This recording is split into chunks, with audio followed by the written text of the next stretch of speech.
Ang katapusan sa kalibutan, mga igsoon, matud pa sa unang pagbasa, hapit na gyud moabot. Ug unsa may katapusang timailhan nga ang Ginoo mutapos na sa kalibutan, kay mangabot na kuno ang mga kaaway ni Kristo. O kinsa man gyud tinuod nga kaaway ni Kristo, kanang mubiya sa pundok ni Kristo. Kana bang ang mga magtotoo karon mosalikway nas Ginoo ikasunod adlaw? Pasabot, wa na gyud motuos Ginoo, kay ang magtotoo mismo mao na may mubiya sa pagtuo. Okay lang nang wap amotuo ni Kristo. Kana bang wala pa gid ni tuo ni Kristo ba? Kay ang atong tawgon tawag dato nila mga pagano, niya ang atong misyon nga ato silang sangyawan ni Kristo. Ang tinuod yung kaaway, kana yung nituo siya karon nya inig kaugma mo deny ni Kristo. Lingiyay mong tupad ina wa pag ka makasuway o sa likway ni Kristo. Nawa ka kasuway.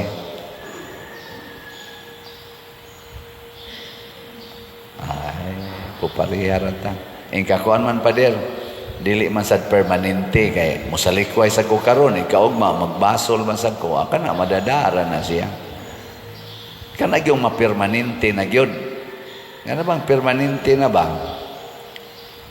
Nya unsa may permanente? Kana bang dunay sala nga ato nagyong ipaglalaban, atong dipinsahan, atong panalipdan. Nya masuko gyud ta kun hinganlan ang atong sala. Mao na nay gitawag og mahimo natang kaaway ni Kristo, kay ang sala man mo iyang kaaway. Gilaing lingi sa imong tupad ina dili ka masuko og nganlag bakakon. Ina kano, na di ka masuko nganlan kag bakakon. Oy, kanang pagpamakak lang daan.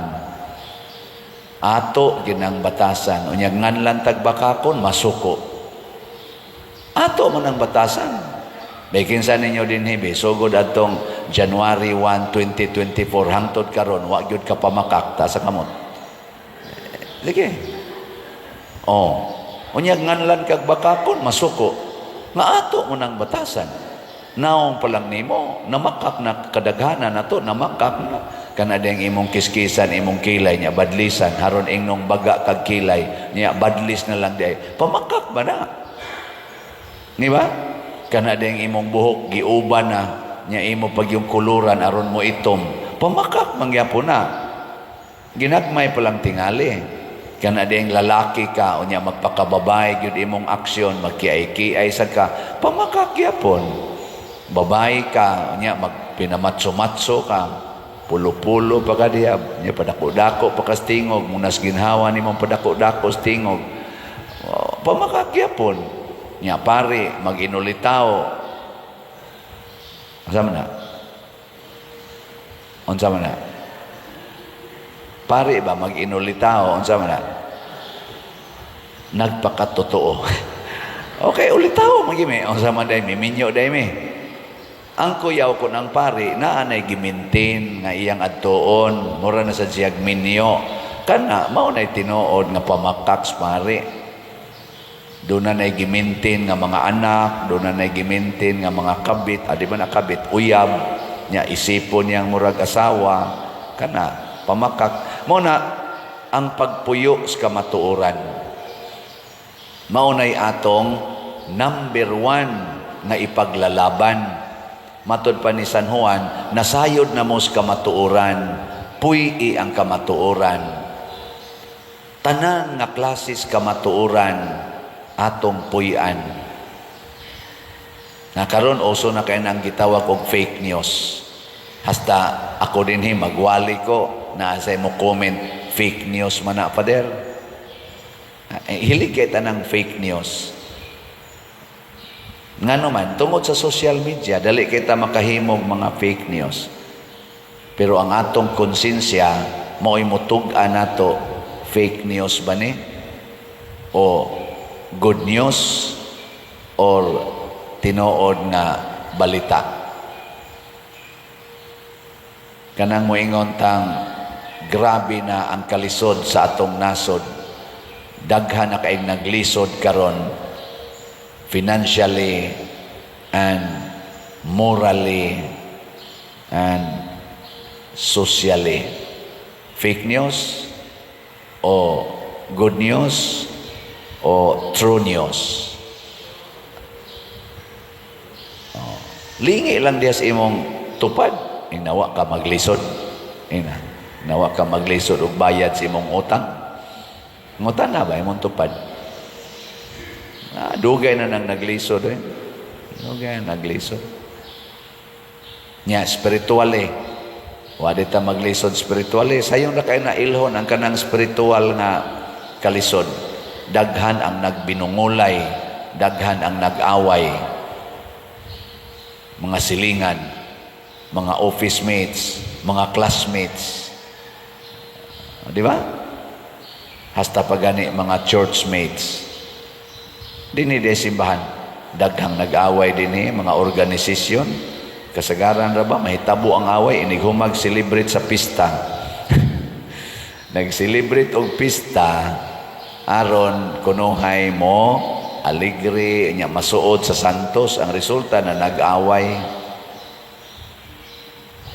Nag-celebrate og mga activities sama anang sa mga batanon, World Youth Day, aron kunuhay ma-strengthen ang ilang relasyon. Inighuman sa World Youth Day, nag-away, nangundang pang-uban. Na-faction na hinoon. Nag-celebrate og reunion ang mga classmate, mga kabatchmate sa high school. Pag humag reunion, nag-away na hinoon ang mga organizers pagyod. Duha na noon kabuk ilang reunions ig sunod tuig. Reunion A, Reunion B. Nag-away na. Tungod na spiritual crisis. O kung sa may hinungdan, wa mo ilas kamatuoran. O kung sa may kamatuoran, tungod ang kamatuoran di ay why nabuhat bisan unsa nga dili pinaagi sa pulong o kining maong pulong sa Dios na himong tao nga mao si Hesus. Nga kun dili na ta maminaw sa pulong sa Dios, wa na ta dihas kamatuoran. Daghan kay nato mo claim nga dili ang kalibutan dili binuhat sa Ginoo. Why Ginoo? This is simply nature's creation. Nature. Maura na. Why Ginoo? Natural gina. Mao ginay nature. Mato ra gina inong nature. O sige. Imo sad na.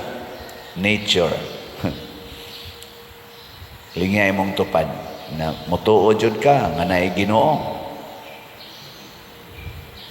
Mutuo gyud. Nya moingon gani siya, mura biasad kog nagduda. Kaya naapay Ginoo niya, ang Ginoo buutan, ang Ginoo mahigugmaon. Ngano man sige man kog ampo niya nga mawa taning akong sakit, wa man jud ko maayo nga nagtinarong man ta ko.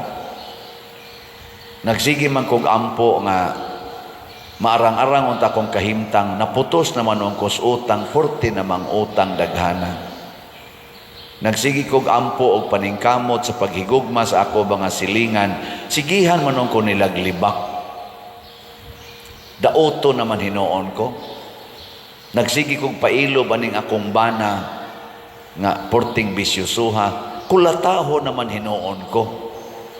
Ug naa pag Ginoo nganong iya maning gitugot nga siya unta God of love, God of justice, God of truth, God of kindness.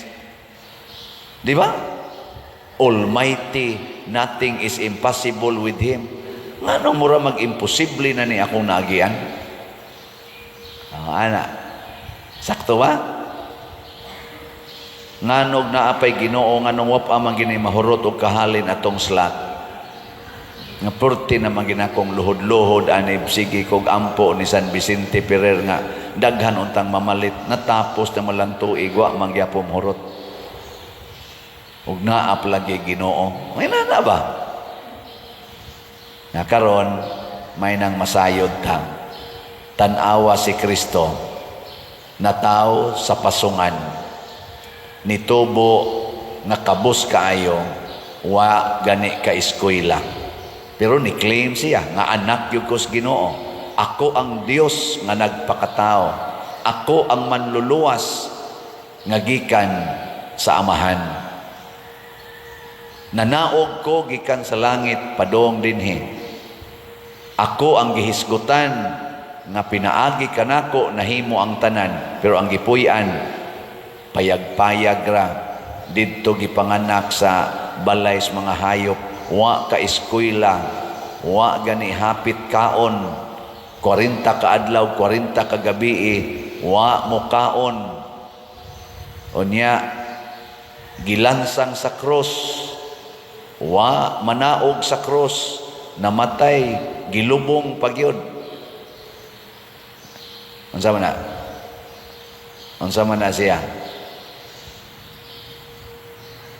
Hoy, unsa ba na ba?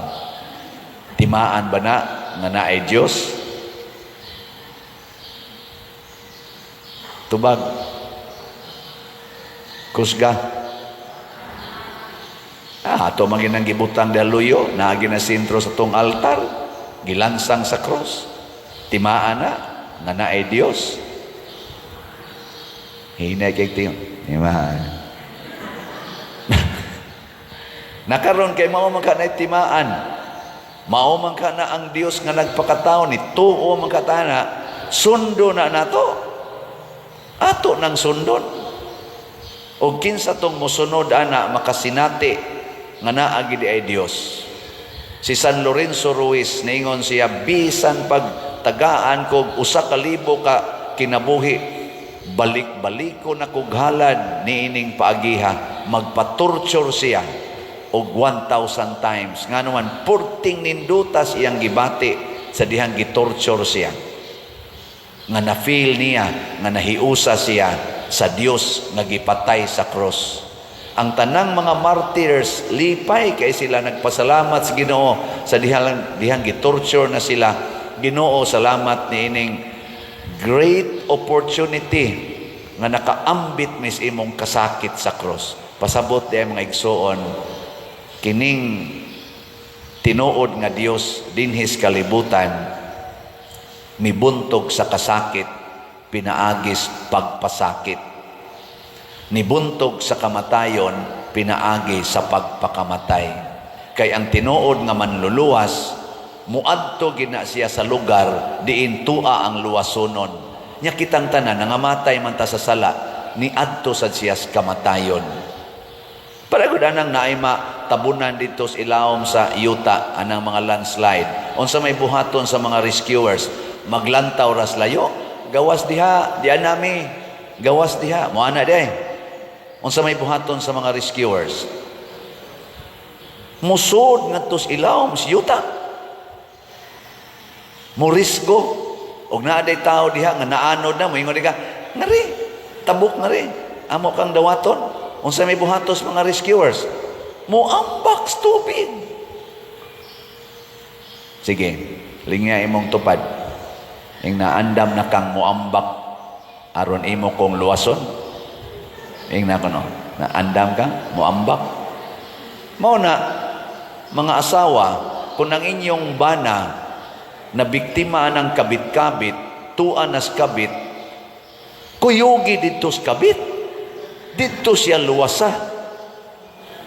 Kung ang imong bana manamparos na nimo tungod anang iyang kaanimal, kusog na kay mangulata, pagpakulata aron diha niya ng iyang pagkahingulata, anha nimo siya luwason. Kung ang ato mga tao wa nay mga balay, kitang dunay balay, mangadto ta sa ilang lugar nga way balay. Pasabot, dad-i ditong balay. Himuig balay mo nang gahimo tarog si TUMM. Ni gasto tag 100 pesos atong si TUMM aron maka duol tas dunay balay. Anga magmuduol ka dito aron mga saba nila nganong wa mo'y balay, pagdag materialis para sa ilang itukod og balay, duol dito. Dili kay magsigir tag ingon nga paghimo dag balay. Unsa may akong ihimo? Palit og slot. Ana, ako sad nga naluoy nga ang ato mga kabos nga igsuon way gikaon ang magsigi kog pakauwag baligyag slot aron makapalit tag mga pagkaon para ihatag sa atong mga kaigsuonan. Mo sa na akong buhaton isip pare, wa man ko'y kwarta din anang inyong kolekta, minus man na, pun anatog slot. Nga ikaw sad ganaa sa ekstrang kwarta, puy ang kamatuoran. Nganong magsige man kag ingon nga di ko mo palit og slot, nga naa man jud kay kwarta. Pila ra man ang 500 pesos para sa atong SBF dag, pila ra man ang 100 pesos para sa atong Santo Niño's healing gifts. Wadyo kay 600 karong adlawa, na kay 600 wa. Uy, puing kamatuoran, na kay 600 wa. Niya, nus amang kamo palit. Unyag matapos na. Ha? Nanus amang kamo palit ba? Unyag matapos. Kanang di nakakaginhawa o napakampalit. Para unsa man ang imong 600? Para ipalit og pagkaon? Dili. Ipalit nag-slot. Itukod na natog balay. Ihimo na nato sa atong pagsaulog ni Santo Niño. Ug ang grasya matod pa diri sa atong ebanghelyo, gikan sa naghingapin niyang grasya, kitang tanan gihatagan niya sa walay puas nga panalangin. Ang balaod gikan na ni Moises, kana bitang balaod nga magtigom yod para sa imong future, magtigom yod, balaod man na. Balaod nato ba? Tawhanon. Pero matod pa diri ang grasya gikan sa Ginoo. Unsa man ang grasya? Kana bang wa tay effort gihatag ra nato.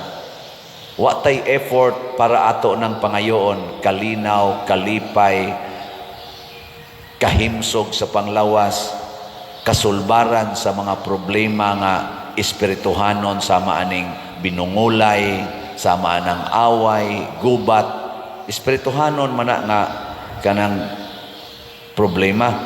Way kwarta nga makasulbad ana. Wa gyud. Unsa may makasulbad? Grasya.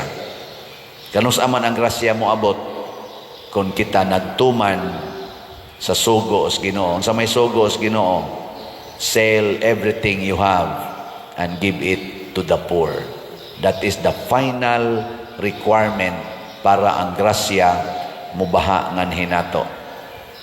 Hige, lingi ay mong tupad. Ang di mo lingi, matapos. Hige, ing na sa dili pa matapos ning 2024, mupalit na kog slot. Ing na sa dipa ni matapos ang 2024, palit yung kog slot. Ana ha? Ang mupalit, manindog.